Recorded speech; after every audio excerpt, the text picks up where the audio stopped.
Boa noite a todos. Então vamos iniciar aqui a nossa Masterclass sobre Arc Flash, um tema extremamente importante e cada vez mais sendo levado a sério como deveria ser, né? Uma vez que muitas pessoas, né, que trabalham na área de eletricidade e muitos que às vezes nem trabalham na área de eletricidade, têm lesões corporais devido às queimaduras referentes ao arco e algumas até fatais, né? Então, com essa quantidade de energia incidente costuma ser elevada, a gente tem que fazer um estudo para que a gente determine qual que é a energia provável lá, né, de estar acontecendo quando tiver uma falta por arco, né? Então, e aí, aqui nós vamos falar de hoje alguns poucos métodos, né? A gente fala isso com mais profundidade nos nossos treinamentos, mas numa hora aqui o que dá para falar é pouco. Mas existem vários métodos para a gente calcular o arc flash, que nada mais é do que a energia incidente sendo calculadas nos pontos onde as pessoas podem operar os equipamentos aí. Bom, vocês estão vendo aí então o nosso slide aí. Tá tudo certo aí, pessoal? Tudo certo. Então tá bom. Tá todo mundo vendo o slide, então tá bacana.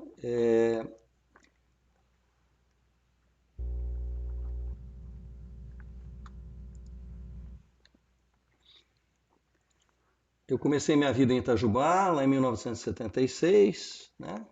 Formei no meio de 80, fui trabalhar na Triel, em Santos, empresa pioneira na área de estudos no Brasil, né? E fiquei lá 5 anos. Aí saí de lá, fui trabalhar na Concip, onde montei um departamento de estudos elétricos. Fiquei mais 5 anos, achei que eu estava muito especializado em estudo, fui trabalhar em projeto na CETAL, trabalhei mais 3 anos, aí trabalhei mais 3 anos numa empresa de engenharia de campo, e em 1995 eu fundei a ENGE Power, empresa onde eu sou o diretor hoje, né, o sócio proprietário, e que já conta aí com 26 anos de existência. Então, essa foto do meio aqui é uma foto onde eu dei um treinamento aqui na ENGE Power, e essa foto mais embaixo é uma foto onde eu estou participando de um encontro lá no I3E. Quem está em pé é o Máximo Mitolo, Paul Cardinal assentado à direita dele, na cadeira de trás Giuseppe Parisi e do lado do Giuseppe Parisi lá o Dev Paul. Esse outro aqui eu não estou reconhecendo, então não estou lembrando o nome, né? Bom, os nossos treinamentos aqui, a gente tem muitos treinamentos, o treinamento de proteção e seletividade já vai para a 117ª edição, né? Treinamento de subestações, acho que está na 36ª edição, né? E Arc Flash também está, nem sei qual edição que está, mas está para lá da 20ª já, acho que, né? E treinamento de harmônicos, 11 edições, né? Isso aqui, nessa foto à direita, é um treinamento que foi dado em Tete, em Moçambique, para o pessoal da Vale. E hoje eu estou como Committee Administrator de Power System Engineering do I3E, né? Então, todos os papers sobre Power System Engineering dentro da Industrial Society, Industrial Application Society, passam pela minha mão, né? Todos eles. Muito bem. A ENGE Power é uma empresa que tem 26 anos, estamos aí com mais de 20 anos sem acidente com afastamento, serviços prestados mais de 7 mil serviços prestados. Estudos, temos quase 5 mil estudos prestados aí, e várias empresas, né? Formamos aí quase 3 mil alunos já nos nossos treinamentos, né? Então a gente dá treinamento aqui desde a parte de proteção, seletividade, arco e flash, partida de motores, estabilidade, rejeição de cargas, harmônicos e qualidade de energia, transitórios eletromagnéticos e outros, tá? Aí alguns dos nossos principais clientes, né? E só alguns que não cabe aí, né? Não vou ficar. Hoje a gente tem um rol de clientes muito grande, né? Esse slide aqui, eu costumo passar ele aqui porque essa pessoa que está sentada aqui, né? Ela é um amigo da BB chamado Lucílio Pinto e ele parou o tempo dele para fazer essa charge minha. Então é a minha homenagem para ele também aí, o meu abraço. Esse webinar aqui será de 1 hora mais ou menos e eu vou reservar os outros minutos para perguntas, tá? Então, em caso de dúvidas, vocês vão fazendo as perguntas no chat, que depois a gente vai tentar respondê-las, responder a maior parte possível, desde que não ultrapasse um determinado horário, para não ficar muito enfadonho, né? Proibida a gravação, né? E então é isso. A norma que nós vamos abordar com mais propriedade hoje é o I3E 1584, ok? Então é o I3E 1584. Essa norma aí, ela foi republicada, né? A segunda edição foi publicada em novembro de 2018. Né? E o engenheiro que preparou todos os ensaios, coletou a nuvem de pontos, porque o arco ele não é determinístico, né? Depende de uma série de fatores. Então, a cada ensaio, eles repetiam esse ensaio e iam formando aí uma nuvem de pontos que, por curve fit, eles chegaram nas equações do arco, né? E quem idealizou essas equações foi o Dr. Wei-Jian Lee, né?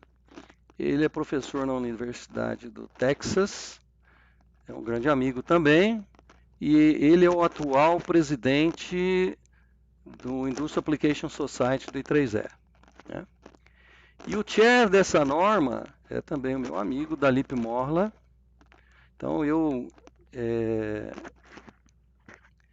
acabei pedindo autorização para eles para publicar essas fotos aqui. Então, por isso que eu estou mostrando eles aqui para vocês. Né? Então, são duas pessoas que dão a vida, né, pelo I3E lá, são pessoas extremamente comprometidas com as causas do I3E. Então, todos nós lá somos um grupo bem homogêneo e todos aí com a mesma determinação. Para a gente falar um pouquinho do arco elétrico, é importante a gente falar também, né, das correntes de falta à terra, porque não sei se vocês sabem, né, nós temos 3 tipos, quer dizer, temos mais de 3 tipos, mas 3 a 4 tipos de arco, né? Arco trifásico, arco monofásico, arco bifásico. Aí tem arco bifásico com contato à terra, trifásico com contato à terra, né? Então, esses tipos de arco, obviamente, eles interferem no valor da corrente de arco, né? Mudam o valor da corrente de arco. E normalmente, quando a gente aprende na escola, né, e nos centros acadêmicos, né, a gente aprende a calcular o curto-circuito franco, né? E a norma I3E 1584, ela só trata do arco trifásico. Depois eu vou explicar para vocês por que que eles adotam isso, tá? Mas uma falta terra franca, né? A equação para você calcular seria 3 vezes o E dividido por Z0 mais E1 mais E2 mais 3EG, né? Uma vez, uma pessoa me repreendeu dizendo que ali não era o e sim o V, que era tensão fase terra. Bom, aí já a gente começa a entrar na parte de semântica, né? Mas eu queria lembrar vocês que quando a gente faz um estudo, e todos os softwares fazem isso, né? Eles calculam o equivalente de TVNAM. Então, o que a gente determina é a fonte de tensão atrás da impedância, que é um E equivalente de TVNAM. Então, é um E mesmo, tá? Então, só para deixar claro, né, para não ter dúvidas, e também não faz diferença, né, gente? O que importa é a gente saber calcular. O resto é apenas a parte aí de denominação, né? E eu acho que o importante é a gente saber fazer certo. Bom, a comparação da energia dissipada durante uma falta à terra franca e uma falta à terra por arco, né? Nós aqui engenheiros sabemos que a energia, a gente conhece ela pelo I2T, né? O I2T do equipamento, o I2T, então tudo é I2T. E quando eu tenho uma falta à terra franca, né, a corrente de falta à terra franca é maior do que a corrente de arco, porque o arco ele tem uma resistência de arco que faz com que o valor da corrente de uma falta à terra por arco fique menor do que a corrente de falta à terra franca, né? Então, olhando essas duas figurinhas aí que foram extraídas do livro do Duncan Jacobs, que para mim é um dos maiores estudiosos de arco que eu conheci, né? Hoje em dia tem muitos outros aí, né? Tem muitos outros. Não só no âmbito do I3E, como no âmbito do EPRI e outras fontes de pesquisa aí, né? Outros centros de pesquisa, né? Então, se a gente olhar só o I2T, eventualmente a gente poderia ser confundido e dizer que a energia incidente é maior onde a corrente é maior, né? Então a gente poderia dizer que eventualmente a corrente fosse maior aqui nessa figura aqui, tá certo? Mas na prática, a energia incidente é maior aqui, porque a energia é a potência vezes o tempo. Então, é o z vezes o i quadrado vezes o tempo. No ponto de falta, o z de falta é zero, então a energia incidente vai ser zero. E aqui não, ela vai ter um valor. Por isso que as faltas por arco costumam ser mais danosas ao sistema elétrico e às pessoas, né? Por causa que ela dissipa uma quantidade de energia muito grande no ponto de falta, tá? Alguns estudiosos aí, né, dizem que ela entra no plasma. Então eu peguei um livro de solda, né, por arco e fui estudar. E realmente existe um ponto de intersecção entre a energia do arco e a energia do plasma, né? O plasma é o quarto estágio da matéria. Então, devido então a essa natureza totalmente instável do arco, fica difícil, vamos dizer assim, de calcular, né, as faltas por arco. Por isso que o pessoal acaba usando esses métodos de ensaio, de métodos estatísticos, para chegar nas equações do arco aí, né? Então, para a gente entender o arco, a gente pode representar uma fonte de tensão variável e um eletrodo aqui aberto com ar entre esses dois eletrodos. E esse aqui é um variac, eu vou aumentando a tensão, a corrente é zero. Vou aumentando a tensão, a corrente é zero. Vai chegar a um determinado valor de tensão que ele vai desromper a rigidez dielétrica do ar. E aí ele começa a conduzir, né? Então, a minha tensão está aumentando, a minha corrente é zero ali no eletrodo. A tensão vai aumentando, a corrente é zero, até que chega um determinado momento que a gente tem a ignição, né? E a corrente começa a circular, né? A tensão sobe, atinge o valor máximo. Na tensão, o valor máximo da corrente, a tensão desce, a corrente desce também, e até que chega uma hora que o arco apaga. Aí a tensão continua diminuindo do lado positivo, passa por zero, começa a aumentar do lado negativo, a corrente continua no zero, vai aumentando no lado negativo até que tem uma ignição novamente, né? A tensão continua aumentando negativamente, e assim acontece com a corrente, atingindo o pico, depois diminuindo e apaga novamente. Então, o que a gente observa? Então, o arco ele tem essa característica de a cada meio ciclo ele ter uma ignição e um apagamento, uma ignição e um apagamento. Então, ele fica chaveando. E qual que é o problema do chaveamento, gente? Todo chaveamento gera sobretensão, né?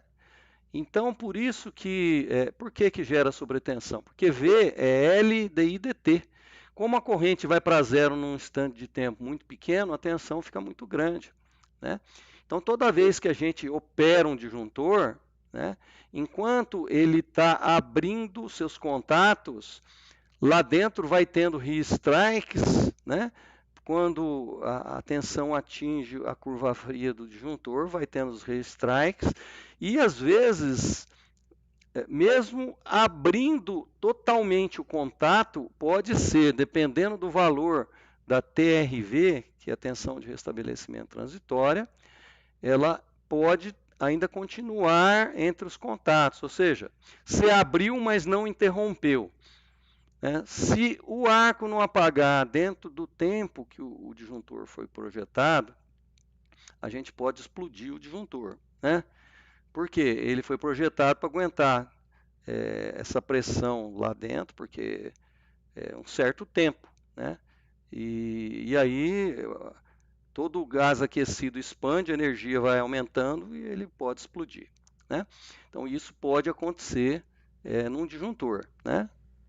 Então, isso aí é mais comum, né, acontecer em aplicações indevidas, né, principalmente em locais onde você tem geradores, né, onde você tem um gerador grande, né, acima de 25 MVA até 1,5 GVA, aí, que tem gerador dessa ordem, né,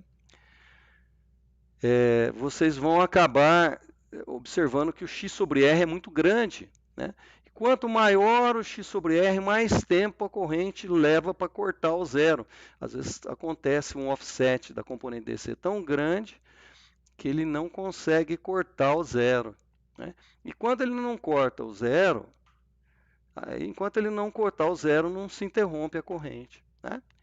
Então, se esse tempo que ele levou for maior do que o tempo que o disjuntor foi projetado para isso, o disjuntor pode explodir. Os disjuntores normais, comuns, sem nada especial, eles aguentam o arco nos seus polos durante 45 milissegundos, segundo a norma IEC e a norma americana, né, do I3E.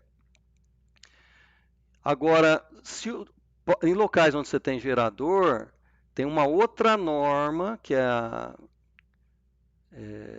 o I3E C3713, que especifica a constante de tempo que ele tem que aguentar lá, é 133 milissegundos, né? É quase 3 vezes mais do que um disjuntor comum. Então, é um disjuntor mais parrudo, aguenta muito mais e é mais caro também, né?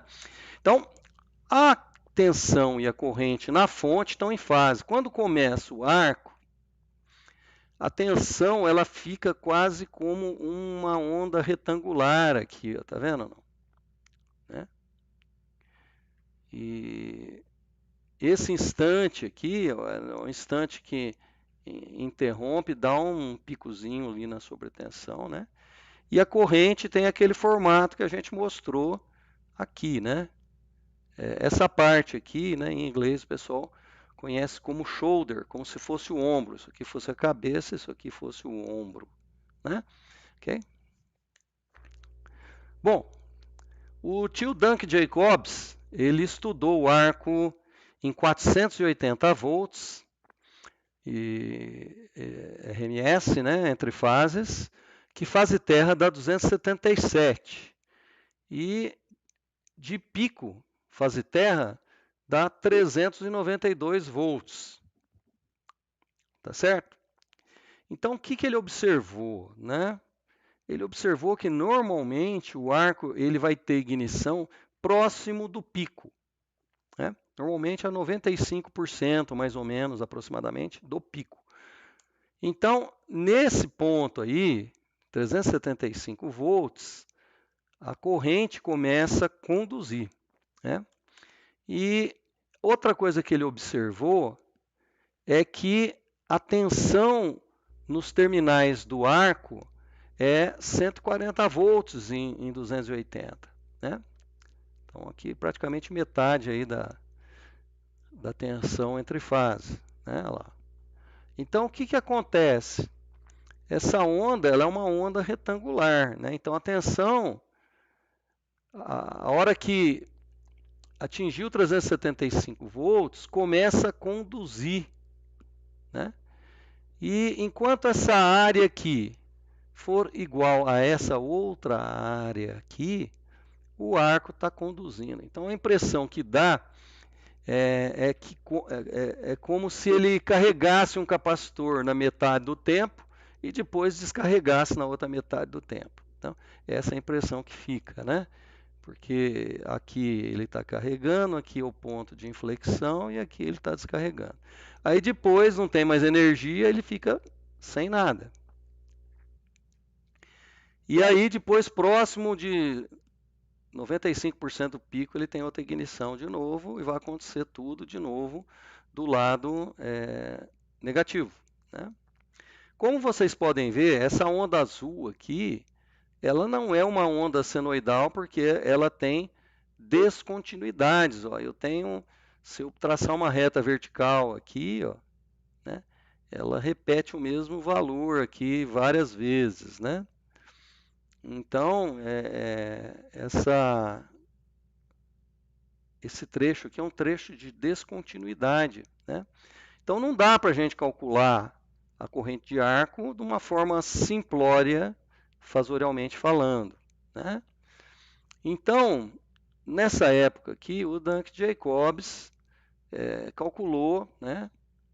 Nós sabemos que a integral definida, ela define uma área. Então, o valor eficaz, gente, é o valor correspondente a essa área aqui. Então, ele calculou essas áreas aqui, chegou à conclusão que para um curto fase terra por arco em 480 volts, a corrente de arco vai ter um valor mínimo provável de 38% da falta franca. Bom, isso lá nos primórdios das pesquisas do arco, gente, né? Nessa época aí, o pessoal não falava em tipo de configuração de eletrodo, da tensão, não falava do tamanho da fonte atrás, né? Então hoje leva-se em conta tudo isso, né? Para calcular a corrente de arco, ok? Bom, então o I2T ele é uma parábola, né? Ele é uma parábola. Agora, o problema é que com 600 graus, os equipamentos como o cabo, por exemplo, ele já começa a pegar fogo. Ok? Com 1100, o cobre Com 1550, a chapa de aço dos painéis já também começa a derreter aí, né? Então, o ideal é que a gente elimine uma falta por arco o quanto antes, porque a gente está vendo aí que ela cresce exponencialmente, né? Como se fosse uma parábola aí, né? Então, quanto antes a gente tirar essa falta por arco, melhor, porque a energia incidente vai ser menor, né? Só que tem um detalhe que o pessoal não leva em conta, né? Num arco, a temperatura atinge o seu pico antes de um ciclo. Olha lá, tá certo? E a pressão também antes de um ciclo, tá? Bom, no arco, as temperaturas envolvidas são muito grandes, né? E a gente sabe que todo gás aquecido expande, por isso que a pressão aumenta dentro dos painéis, né? E como a parte que tem a menor estanqueidade é a porta, a tendência é que a energia incidente vaze pela porta, né? Pode inclusive arrancar a porta, né? Já vi casos desse tipo, né? Então, o ideal é que a gente elimine a nossa falta num tempo menor do que 100 milissegundos aí, né? Mas isso nem sempre é suficiente. Às vezes tem que ser muito menor do que isso para a gente atingir aquilo que a gente quer de energia incidente dentro da nossa planta, né? Existem casos aí que a gente precisa reduzir ao máximo mesmo, né? E então nessa região aí até 100 milissegundos, normalmente tem pequenas lesões e os danos materiais não são muito sérios não, né? Já de 100 a 500 milissegundos, a gente já vai ter lesões e danos materiais significativos. E acima de 500 milissegundos, esses danos são maiores ainda, né? Então, o que acontece quando a gente elimina a falta num tempo pequeno? Olha lá, isso aqui são os tempos para que esses equipamentos comecem a derreter, né?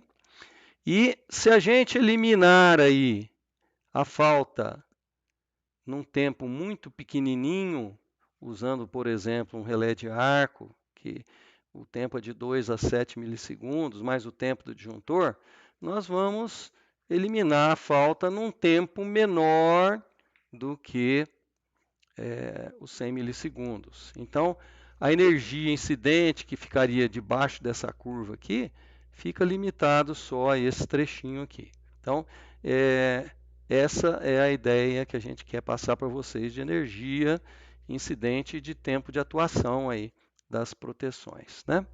Então, na década de 70, para calcular a falta por arco, então, não tinha nenhum método. Então, o pessoal passou a usar fatores de multiplicação aplicados à corrente falta franca. Então, foi publicado no Red Book, né, essa tabelinha aqui, né, a pesquisa do Dunk Jacobs. Para arco bifásico aplicava 0,74 e para arco trifásico 0,89. Em 2002 foi publicada a primeira edição do I3E 1584 e lá ele já tinha uma equação do cálculo da corrente de arco trifásico. Então, a bifásico e a trifásico deixamos de calcular através dessa tabela aqui.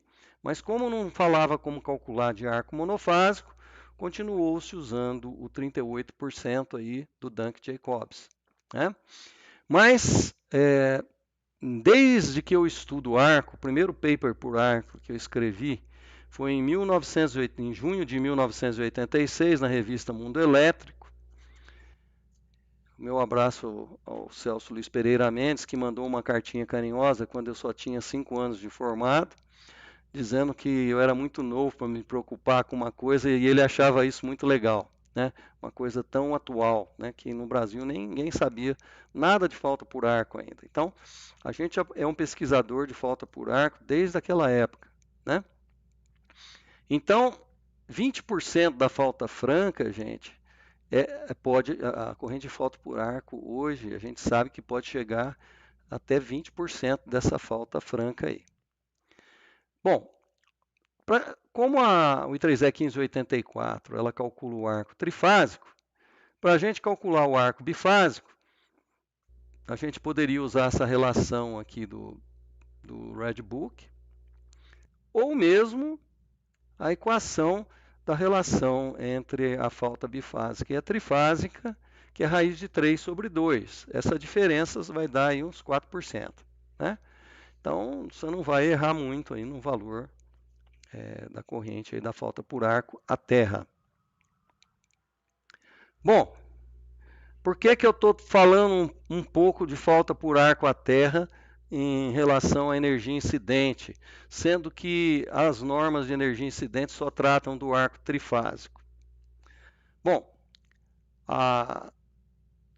as normas elas tratam do arco trifásico porque elas têm um paper do Duncan Jacobs de 1986 que fala do escalamento de uma falta de uma falta fase-terra para uma falta bifásica e monofásica num tempo de 1 a 2 ciclos em sistemas solidamente aterrados. Então, como normalmente costuma dar maior energia, eles usam esse método. Tá? Mas isso é válido do ponto de vista de calcular a energia, mas eu, como engenheiro de proteção, né, que sou, não quero que a minha falta evolua para um arco bifásico ou trifásico. Se eu eliminar antes, é melhor. Daí a minha preocupação, né, da gente estimar o valor mínimo da falta por arco à terra. Né? Então, a única coisa que a gente tinha até então era 38% da falta franca. Na última edição do I3E 1584, no item 4.11, né, o Adrian Lee e toda a equipe que ajudou a desenvolver aí a norma, que nada, tem algumas pessoas que eu conheço lá, que nem o Jim Philip, tem o Albert Marroquin, que trabalha na ETAP lá, né? Tem o pessoal da Easy Power também. Então, esse pessoal aí que desenvolveu a norma, nesse item 4.11, eles falaram o seguinte, ó, sistemas monofásicos podem ser analisados usando a corrente de falta à terra, ao invés da trifásica, para determinar a corrente de arco à terra. Então, olha aqui, ele está dizendo que a gente pode usar, tá?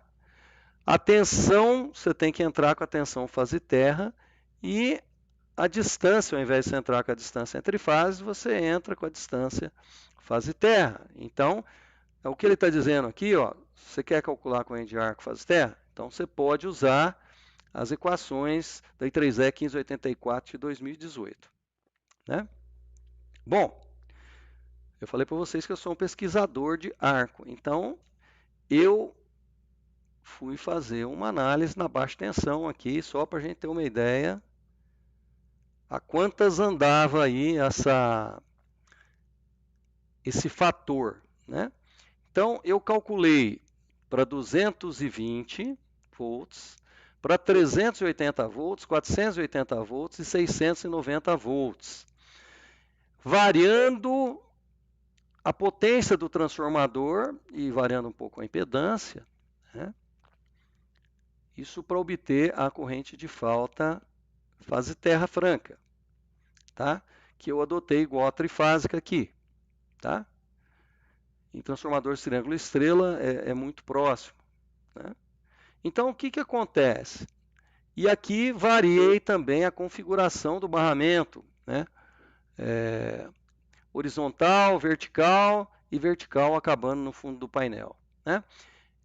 Essas configurações de barramento, que na norma I3E 1584-2018, ele chama de configuração do eletrodo, que nada mais é do que a configuração da barra. Então, painéis extraíveis, o barramento é horizontal para frente, então a gente usa como horizontal.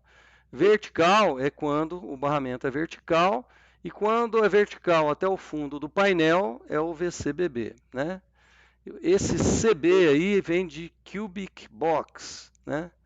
Ou seja, é uma caixa cúbica. Todos os ensaios realizados para a elaboração da I3E 1584 foram feitos dentro de caixas quadradas de arestas de 20 polegadas, se não me engano, 26 e 36 polegadas.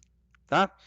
Então, mas sempre quadradas e com essas arestas que eu citei aí. Então, fazendo para vários tipos, né, a gente observa lá que em 220 volts, nós podemos ter valores, né, tão baixos, né, quanto 13%, né, aqui, ó, esse valor aqui, ó, para 1500, tá vendo? Deu 13,37, né?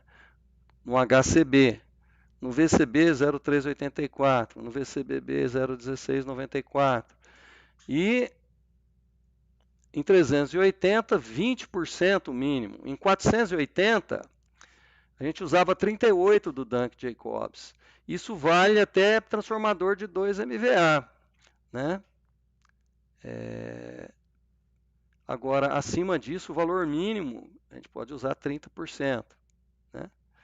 E em 690, deu metade aí quase, 0,49% da falta franca. Então, isso aí é uma pesquisa que eu fiz em cima das equações aí do I3E 1584. Você fala, mas para que serve isso? Isso aí serve pelo seguinte, gente. Quando a gente dá um ajuste de uma proteção de terra, a seletividade normalmente é feita no valor da corrente de falta franca, né? O que acontece se tiver uma falta por arco? Então, se eu souber o valor mínimo provável, eu vou saber em quanto tempo mais tarde ele vai tirar uma falta por arco, né? Então, isso que eu não quero, porque quanto mais tarde eu tirar a falta, maior o estrago, maior o risco das pessoas morrer por queimadura, que elas tiveram o arco mais tempo em cima delas, né? Então, para nós de proteção aqui, nós sabemos que a seletividade é feita na falta franca, né? Então, quando eu coloco a corrente de arco, ao invés dele tirar nesse tempo aqui, eu tiraria nesse tempo. Então, o estrago seria muito maior. E é por isso, gente, que a maior parte dos estudos que vocês fazem por aí não dão certo, porque o cara só faz o estudo para falta franca. Não sabe o que é corrente de arco, né? Então, nós costumamos ajustar aqui na EGPower um segundo elemento a tempo definido, né? Abaixo do valor mínimo provável da falta por arco, que consta naquelas tabelas do slide anterior aí que a gente mostrou, né? Então, gente, eu faço isso desde a minha época da Triel, tá? Porque eu já estudava o arco lá desde aquela época lá.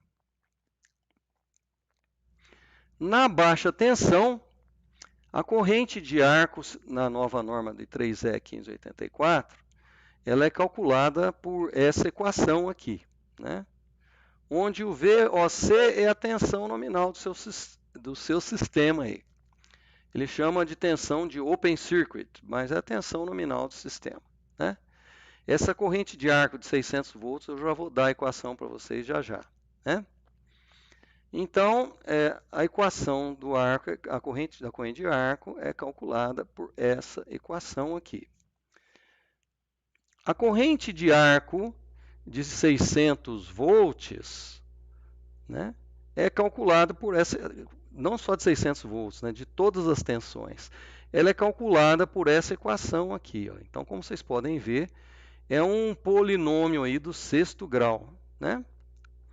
E eu ainda tenho mais, além dessas 10 constantes aqui do polinômio, ele tem ainda a distância entre fases, a corrente e falta franca. Então, são 12, e mais a tensão. Então, tem 13 parâmetros para que você possa calcular a corrente de arco. Né? E tem gente que quer calcular a corrente de arco na planilha. Né? Gente, pode até fazer, mas a chance de errar é muito grande. Né? E nós estamos falando de vidas aqui. Então, o ideal é usar um software que faça isso para você com confiabilidade. Né? Então, para cada tipo de configuração de eletrodo, né, você está vendo que eu tenho aqui, os ensaios foram realizados em 3 tensões, 600 volts, 2.700 e 14.300, que são tensões típicas aí americanas. Né? 600 volts é o limite de baixa tensão, segundo a norma americana. Na norma IEC é 1000 volts. Né? Então, o que acontece? Esses valores são típicos, né? Então, ele primeiro ele calcula nessas tensões, depois ele faz uma interpolação para a sua tensão de circuito aberto, para a tensão do seu sistema. Ok? Bom, aqui eu estou mostrando como é que varia a corrente de arco em função do tipo de configuração de barra que você tenha, né? Então, e em função também da corrente de falta franca. Então, o que significa aqui o valor dessa corrente de falta franca? Significa o tamanho do transformador que você tem atrás, a potência de curto que você tem atrás. Né? Então, a gente observa que o que dá a corrente de falta por arco maior é o VCBB. Então, certamente, esse tipo de configuração de eletrodo aqui é o que vai dar uma energia incidente menor. Dentro dos barramentos que ficam dentro de painel, o HCB é que tem a menor corrente por arco. Fatalmente, é ele que vai ter a maior energia incidente dentro dos painéis. Né? E aqui são as configurações de barramento fora dos painéis, ou seja, ao ar livre, e que em inglês eles chamam de open air, né? Barramentos ao ar livre. Então, isso aqui, gente, é o valor da corrente de falta por ar calculado segundo a nova norma I3E 1584 de 2018. Ok? Então, para a gente fazer um estudo de arc flash, gente, normalmente aqui em G-Power, nós fazemos até 4 estudos. Ao invés de ser 1, nós fazemos 4. Por que 4?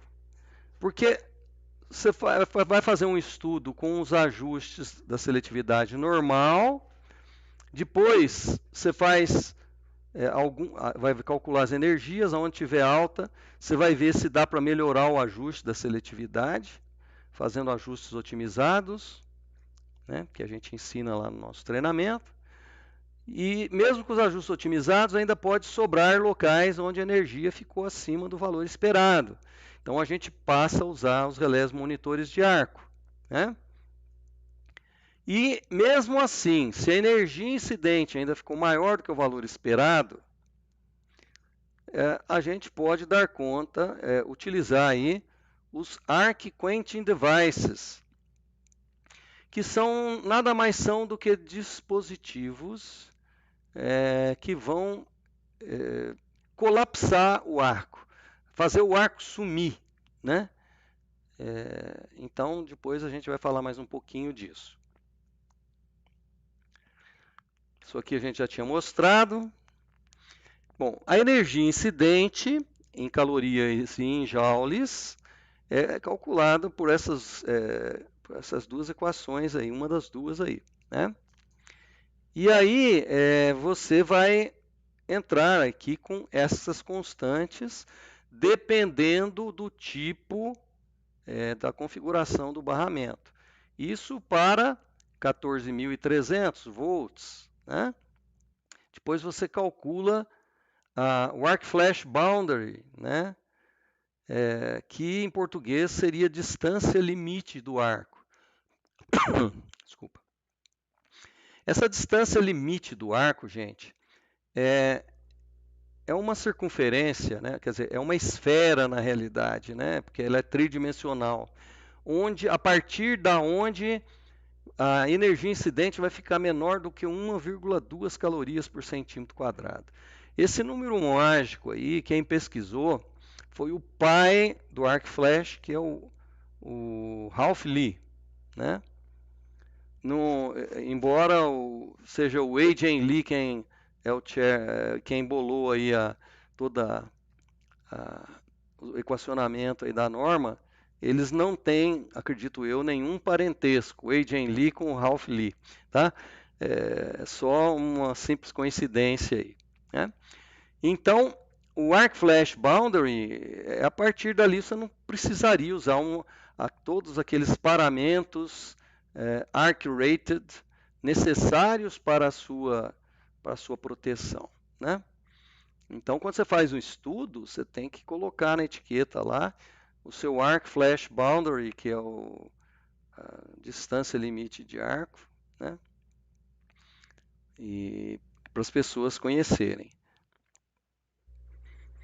Aqui já eu estou colocando como é que varia mais ou menos a energia incidente em função da corrente de falta franca. Como eu havia falado para vocês, vocês lembram que o HCB era o cara que tinha a menor corrente de arco, mas é o que tem a maior energia incidente, ó. Voltando aqui, ó. O HCB, dos que tinham barramento dentro do cubículo, né, é que tinha menor corrente de arco, né, mas é o que tem a maior energia incidente, né? E aqui tem uma comparação da I3E 1584 de 2002. Então, o que a gente observa? Que quem já fez o estudo, de acordo com o I3E 1584, e quer calcular a energia incidente, ele precisa recalcular dentro do sistema dele, né? Porque todos os barramentos horizontais estarão com energia superior à que ele calculou quando fez o estudo em 2002. Né? Então, e alguns também do VCBB. Né? O único que vai ficar um pouco abaixo é o VCB. Tá certo? Mas a maior parte dos painéis são desses dois tipos aqui, ó. Ok? Já a configuração do eletrodo em open air, né? A que tem energia incidente maior é a configuração horizontal, né? Se a gente comparar com a norma de 2002, ela também fica abaixo aí, até mais ou menos uns 90 kA, mais ou menos, né? De corrente de falta franca. Então, depois que se faz um estudo de arc flash, tem que se elaborar as etiquetas, ou se quiser aqui na nomenclatura brasileira, as placas de advertência, para serem afixadas nos locais onde estão os equipamentos, e as etiquetas terão uma forma desse tipo aqui, né?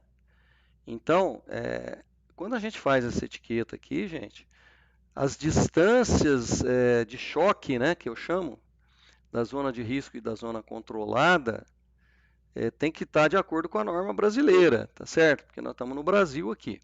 Algumas empresas americanas aqui no Brasil, eles recebem auditoria internacional e eles precisam da etiqueta de acordo com a NFPA 70E.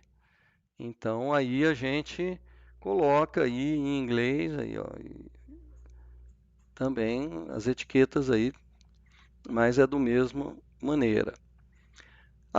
Não sei se vocês observaram, eu não coloquei a categoria da vestimenta aqui. Por quê? Porque a NFPA 70E, ela fala que você pode colocar ou um ou outro, mas não os dois. Então, hoje, nos Estados Unidos, todo mundo está usando colocar apenas as calorias provenientes do cálculo de energia incidente. Ok? O que é diferente do ATPV. O ATPV é um número maior que esse, que vai dar a probabilidade, né, de você não ter queimadura do segundo grau, né? Então obedece lá alguns critérios normativos para ser realizados os ensaios dessas vestimentas aí. Bom, então o I3E 1584 então é um método muitíssimo utilizado aí no mundo, né? É um dos métodos, praticamente é o único método mais utilizado no mundo aí, né? Só que ele tem alguns limites de aplicação, né? Que normalmente é 15 kV. Acima disso ele acaba usando aí ou Ralph-Lee ou as próprias equações, né? E não é muito adequado para subestações abertas, né? Então existe aí outros métodos, né? A OSHA nomeou o ArcPro como sendo um programa confiável, né? O ArcPro acabou de lançar uma versão nova 4.0 e então está de acordo com a OSHA, né? E a maior parte dos softwares atende a OSHA também, né? Tanto o PTW como o ETAP como o EasyPower, todos eles obedecem a OSHA. E agora, em 2011, né?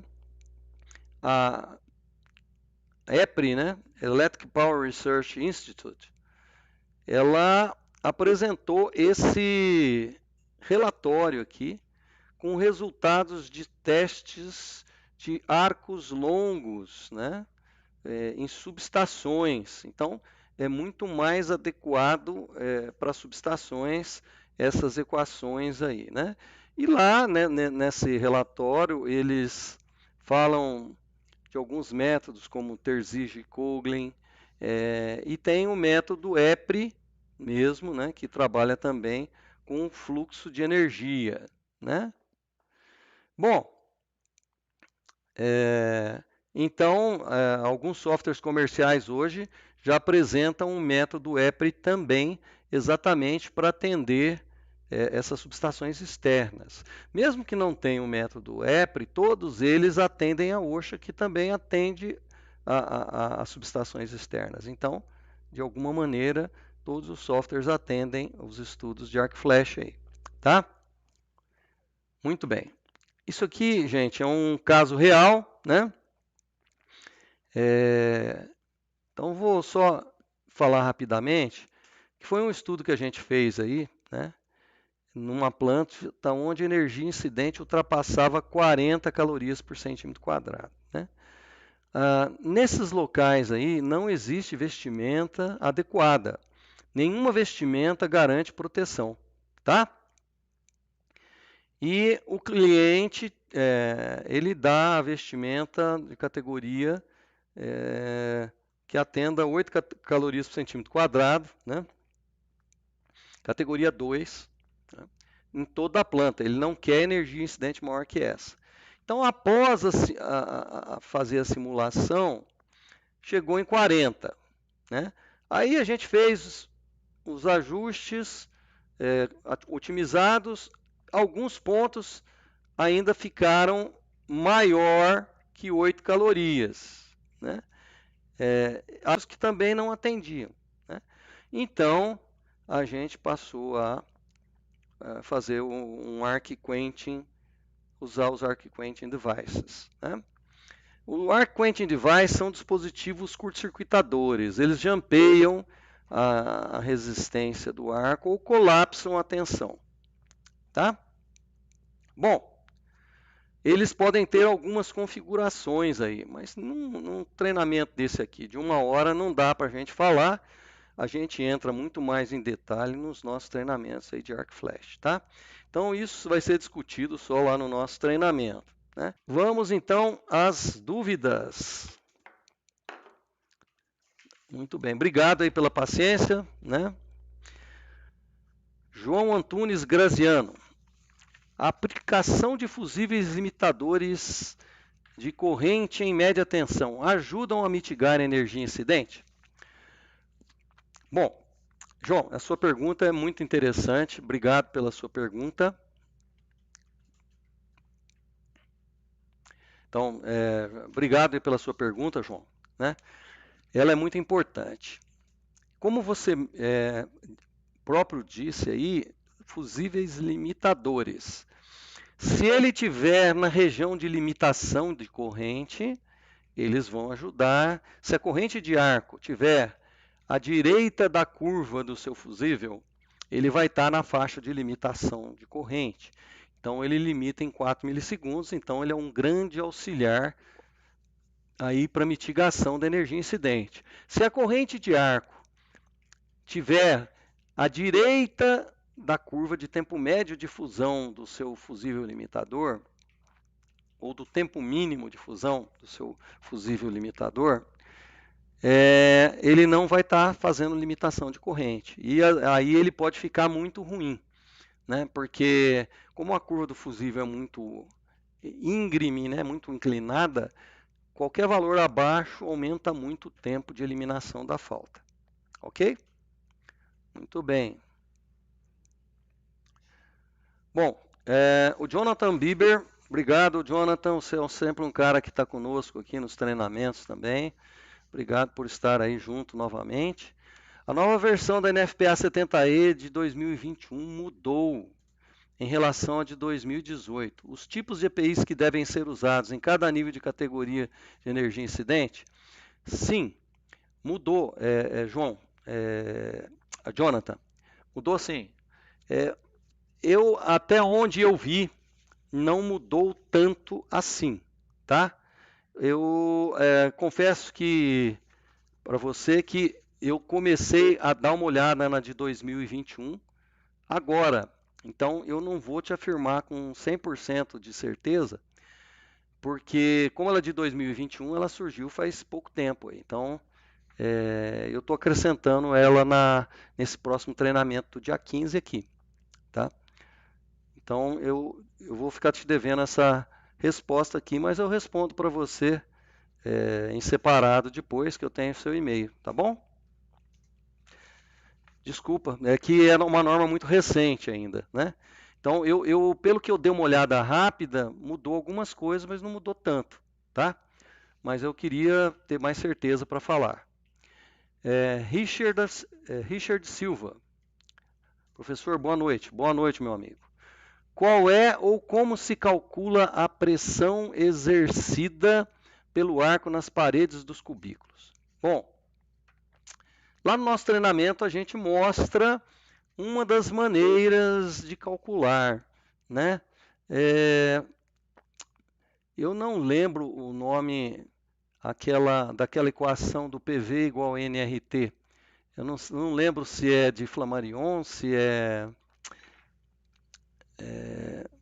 Gay-Lussac, eu não lembro de quem que mas obedece exatamente a pressão vezes o volume é igual à energia, entendeu? Então, para você calcular a pressão, é a energia lá dividido pelo volume, ok? Então, basicamente, a equação é essa, né? Não mudou não, é aquela lei da termodinâmica lá mesmo, né? Ok? 2. Qual a sua opinião a respeito do uso das janelas de inspeções termográficas? Bom,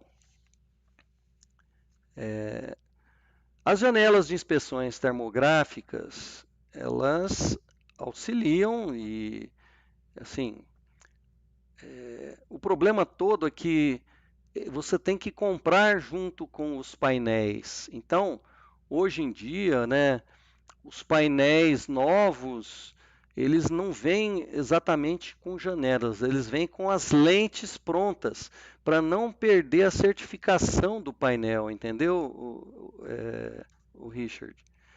Então, o ideal é que você já compre para você não perder a certificação. Você não pode abrir lá um buraco no painel, às vezes aquele painel é ARC rated. A partir do momento que você abriu um painel e fez uma janela, aí já não vale mais a certificação. O fabricante já não garante mais a estanqueidade do arco dentro do painel. Tá certo?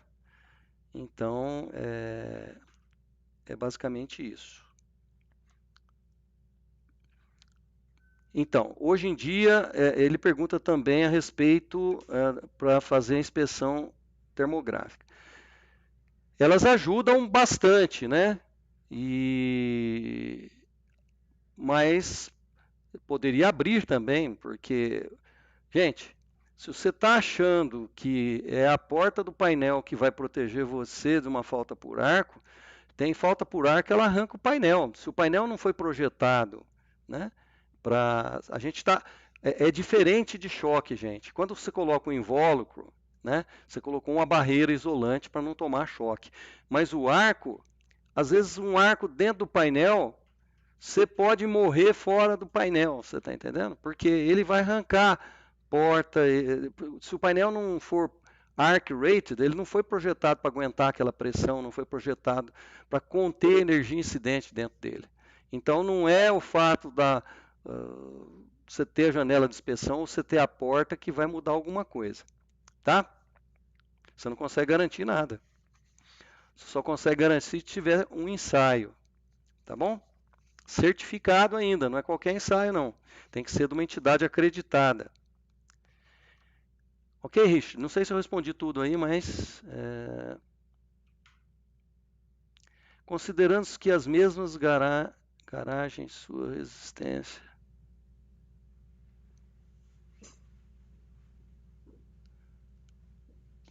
Bom, acho que eu respondi também a porta fechada aí, né? Acho que eu já respondi da porta fechada aqui, essa pergunta de baixo aqui também. Ele está perguntando, né? Eu não entendi direito, considerando a mesma garagem, eu não entendi. Sua resistência à pressão do arco com suas portas fechadas. A porta fechada ou porta aberta não garante nada no arco, a menos que o painel seja classe de arco A, B, C ou I, segundo a I3E, segundo a norma IEC 62271 100. Não, 200. Bom, Heitor Favorito. Em um estudo de energia incidente, é necessário calcular a energia incidente para cada cubículo de um painel, devido à possibilidade de diferentes configurações de barramento em um mesmo painel. Normalmente não é assim que se faz, tá? Por quê? É aquilo que a gente falou, gente.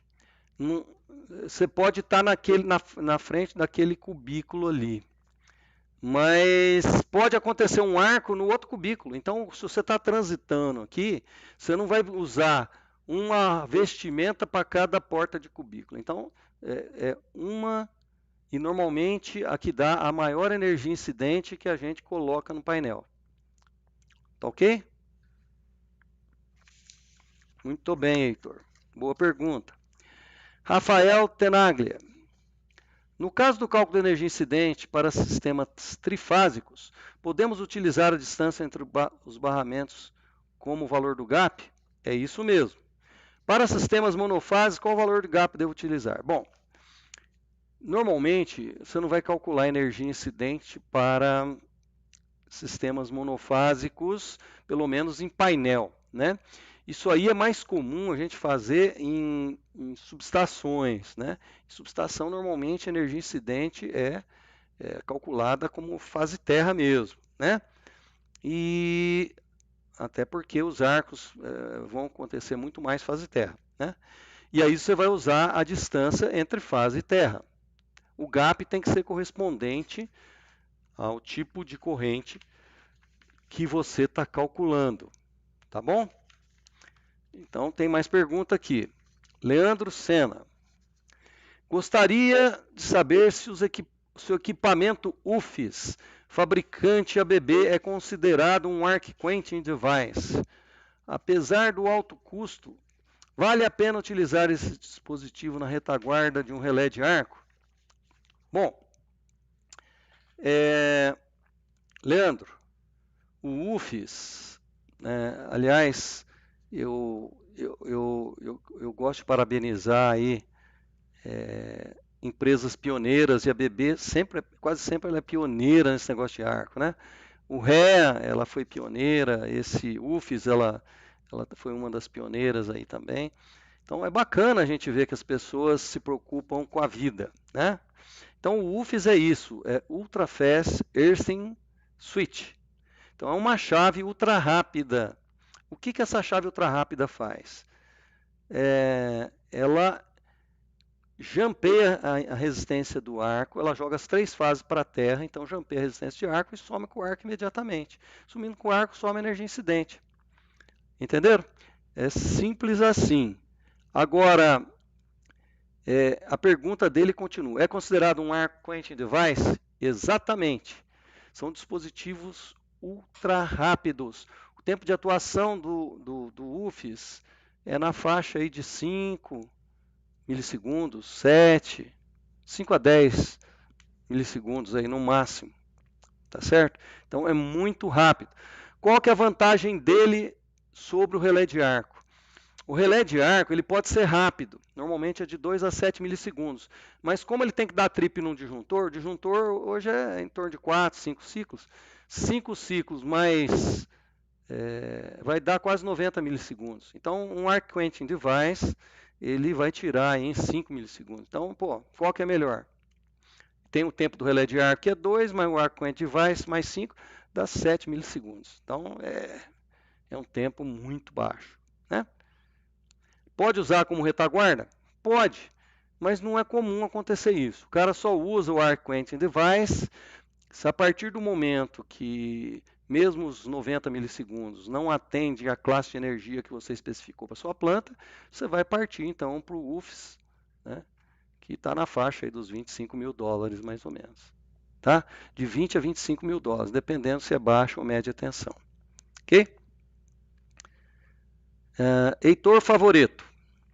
Para cada ponto do sistema é necessário determinar o mínimo de curto-circuito franco e o valor máximo de curto-circuito franco para realizar um estudo de energia incidente? Bom, na realidade, né, você vai calcular o curto-circuito franco real, tá certo? Você vai calcular o curto-circuito franco real. Agora, o que você calcula mínimo é a energia incidente, tá ok? A corrente de arco mínima, que normalmente vai dar a energia mais alta.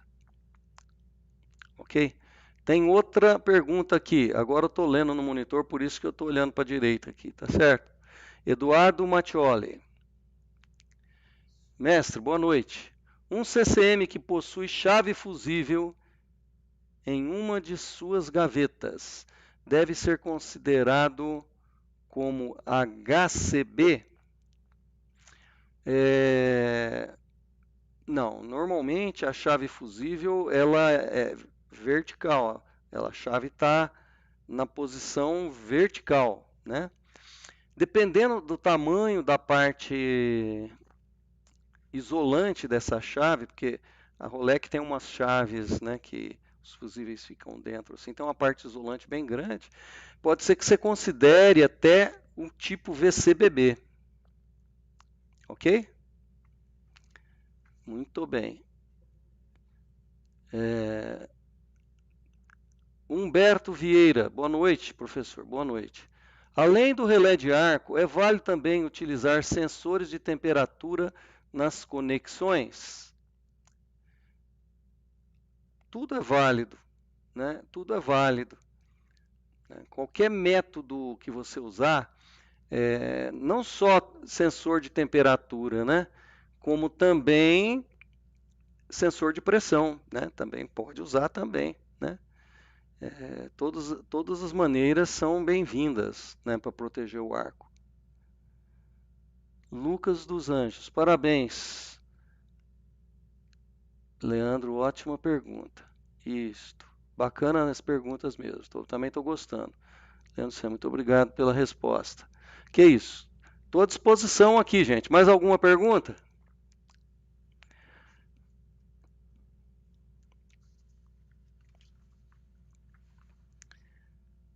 Gostei das perguntas aí, hein? Bom nível.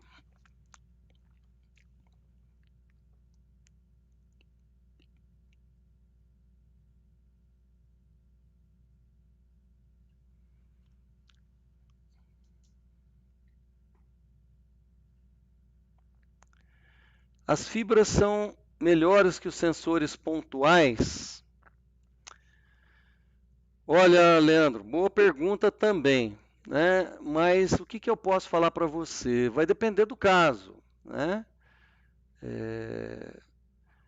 Em alguns locais, os sensores pontuais às vezes ficam mais adequados, né? Para painel em geral, as fibras atendem bem, porque elas conseguem cobrir um raio muito grande, né? Então, o tamanho do cubículo dá para cobrir. Então pode usar um ou outro, mas em alguns pontos, às vezes, alguns pontos que a conexão fica em posições que muito estratégica, compartimentada.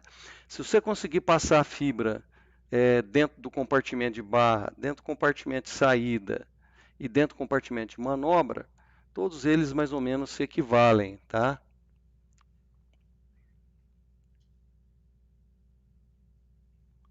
Emerson, o IS limiter da BB, fusíveis rasos, podem ser considerados em cálculo para extinção do arco? O que acontece? Deixa eu ver, Emerson, né? Emerson. Emerson Bruno Santos. Obrigado pela pergunta, Emerson. Essa pergunta é muito boa. O IS Limiter é um dispositivo que ele atua de 5 a 10 milissegundos. Mas normalmente ele tem uma corrente mínima de disparo. Entendeu ou não? E essa corrente, normalmente, ela é alta.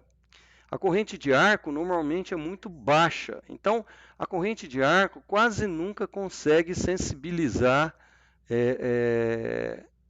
o disparo do IS Limiter, entendeu? Muito dificilmente ele vai conseguir disparar o IS Limiter. Mas, se por acaso conseguir disparar, ele é um excelente protetor contra arco, né? Eu só acho difícil isso acontecer.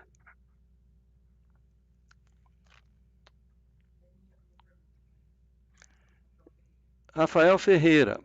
Para faltas imediatamente antes do disjuntor do centro de distribuição de carga, devo usar tempo de montante pela probabilidade de baixa ou região limitada? De quem fez a pergunta? Rafael.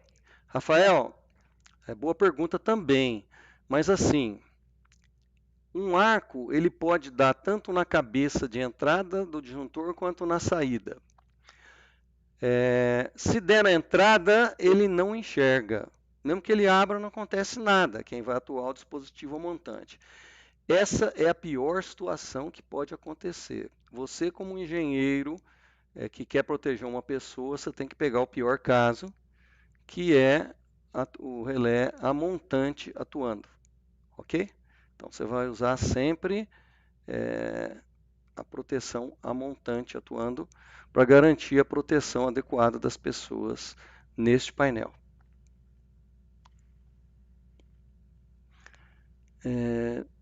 Poderia, professor, citar um exemplo de configuração HCB? Sim.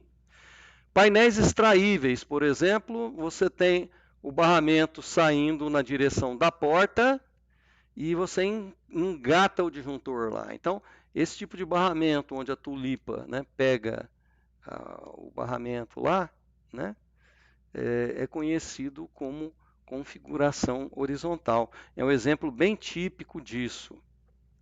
Ok?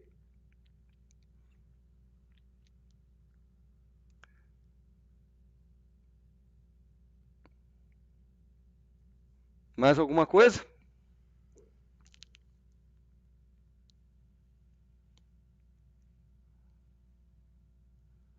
Que isso. Laís Bordim. Boa noite, professor. Pode dar mais alguns exemplos dos equipamentos utilizados como Arc Quenching Device? Bom, tem alguns fabricantes, né? A ABB foi um, mas tem da GE, tem da Eaton, né? Então tem outros Arc Quenching Devices aí, né? Então todos eles, o que muda é a configuração, né? O que essa configuração aí eu detalho mais no treinamento por causa do tempo, mas via de regra normalmente se coloca um Arc Quenching Device ou na baixa tensão ou na média tensão, né? Mas se o arco acontecer na baixa, o relé de arco sente, mas aí eu curto-circuito a alta. Quando eu curto-circuito a alta, eu transformo um curto trifásico na alta, mas um curto trifásico na alta, os relés sobrecorrentes são ajustados instantâneo, entendeu não? Então, o tempo eliminar a falta, mesmo franca, é mais rápida. Na baixa tensão, se eu colocar o Arc Quenching Device na baixa tensão, o que vai acontecer? Eu transformo num curto trifásico, aí ele vai tirar no tempo que o relé de entrada demora, que pode demorar alguns milissegundos aí, né? 200, 300, 400 milissegundos aí para operar. Então essa é a grande diferença de configuração de Arc Quench. Ok? Newton Bento. Só que para chegar na tulipa ele veio em configuração vertical. Ok. Sim, o Newton, você tem razão, né? Ele vem com a configuração vertical, depois vira horizontal. Só que o ponto mais provável onde pode acontecer o arco é na conexão, né, meu amigo? Certo? Perfeito?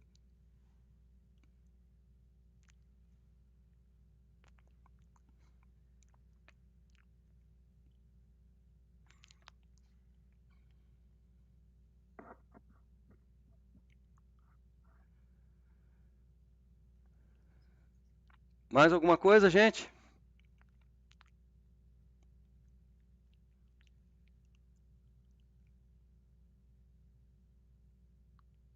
Sempre na tulipa, meu filho, é isso mesmo.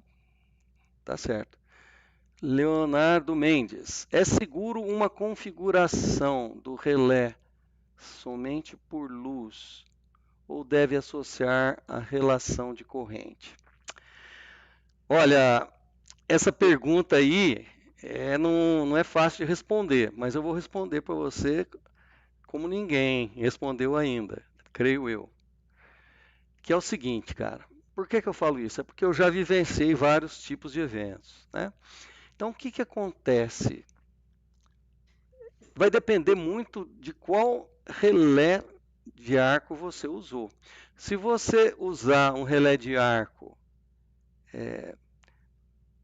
não muito bom, vamos falar assim, ele pode atuar por qualquer luz, né? Bateu a luz lá, ele derruba, né? Eu fui fazer um comissionamento de 600 painéis lá na ABB em Dubai, para uma empresa aqui, representando uma empresa aqui do Brasil. E chegando lá, eu peguei a câmera do meu celular e cansei de bater flash em cima do relé. Ele não operou. Nós precisamos de um flash digital profissional para operar o relé. Então depende muito do relé que você usa. Então essa pergunta aí. Eu particularmente, eu penso o seguinte: o pessoal tem muita gente que gosta de usar sempre vinculado à corrente. Tem uma grande desvantagem aí quando você faz isso. Se o arco for na mesma fase, a corrente não vai subir, você não vai pegar o arco. Então, em conexões extraíveis, não é um lugar bom de você colocar monitorado por luz mais corrente, porque ali tem uma grande chance de você não conseguir engatar o disjuntor direito e ficar arco numa mesma fase. E aí, o que vai acontecer? Se você configurar o relé por luz mais corrente, ele não vai operar, porque a corrente não vai subir. Entendeu? Não? Então, eu não recomendaria. Né? Eu prefiro usar só luz. Ok? Bacana. Excelente pergunta aí.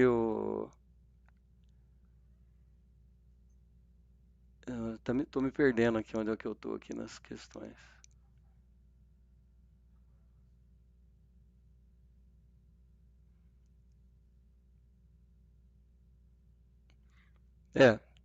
O meu amigo Newton Bento aqui, Bento Bentin, ele está dando uma sugestão aqui, ó. Tira uma foto no painel e vê se derruba. É um método prático. O único problema é que você pode perder o pescoço lá dentro da planta. Os caras vão mandar você embora. Né? Tá certo? É verdade. Emerson Bruno dos Santos, obrigado pela resposta sobre S. limiter Mardegan e por todas as demais. Parabéns por compartilhar o conhecimento. Que isso, Emerson? A gente se predispõe a isso, oi? Ah, tem mais uma ainda? Eu não vi aqui ainda. Rafael Ferreira. Para este caso comentado, é usual fazer a etiquetagem da energia do arco separado por cubículo e utilizar proteção instantânea para intervenção nesse cubículo? Olha, os estudos que a gente faz, a gente nunca colocou etiqueta por cubículo ou individual, né? Até porque, normalmente, quando dá uma falta por arco, ela pode ser na barra. Então, a gente limpa a barra, não importa o que vai acontecer. É para proteger as pessoas, né? Você só consegue... O REA, ele tem algumas configurações agora que você pode fazer intertravamento. Né? Quando você... se você tem sensibilidade num lugar, não tem no outro, né? Quando é sensor pontual, por exemplo, essa é uma vantagem do sensor pontual. Você pode fazer seletividade. Se esse aqui sentiu, esse não, você só derruba a gaveta, né? Ou então você limpa a barra, né? Então, isso pode ser feito sim, né? Não sei se eu respondi a sua pergunta, mas é o que eu entendi da sua pergunta.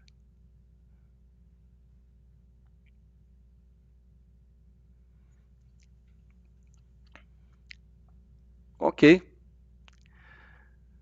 Bom, esse treinamento aqui, ele vai ficar disponibilizado no YouTube para quem quiser ver, né? Então, se vocês quiserem compartilhar aí com seus amigos, fiquem à vontade. E se quiser dar um like aí também, a gente também agradece. Né? Curte o canal da gente aí, né? Porque isso dá uma visibilidade boa para a gente e para poder acessar o vídeo aí, tá? Bom, é isso aí. Eu acredito que José Eduardo Bertoldi. Obrigado, professor Cláudio. Sempre um agradável bate-papo. Pode explicar melhor por que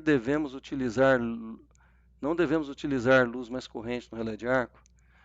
Posso sim, Rafael. É o seguinte, quando você tem elementos extraíveis, que nem é o caso de painéis cubículos com disjuntor extraível, um ponto onde sempre dá problema é na conexão da tulipa do disjuntor com o barramento. Então, se você não encaixar direito, fica arco numa mesma fase. Quando você tem arco numa mesma fase, ao invés da corrente acontecer uma corrente, não tá acontecendo uma falta. O relé de sobrecorrente não enxerga isso com falta. Ele vai está diminuindo até a corrente, porque você vai ter uma resistência do arco. Então, você não vai ter corrente Se você acionar por luz mais corrente, ele não vai dar trip. Se você só acionar por luz, ele vai enxergar o arco. Entendeu?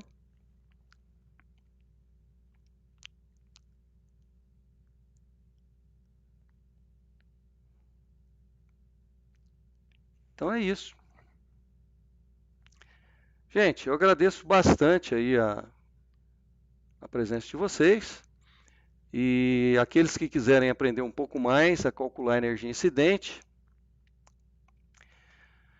Jonathan, muito obrigado também pela sua presença. Você está agradecendo aqui a Masterclass e eu estou agradecendo a presença de vocês. Tá bom? Muito obrigado. Vamos encerrar então, tá bom? Gente, muito obrigado de coração e estamos juntos aí. Quem quiser aprender mais um pouquinho, é só fazer nosso treinamento. O preço para fazer os 2 treinamentos está de hora da xepa, hein? Tá baratinho, baratinho. Tá bom? Grande abraço.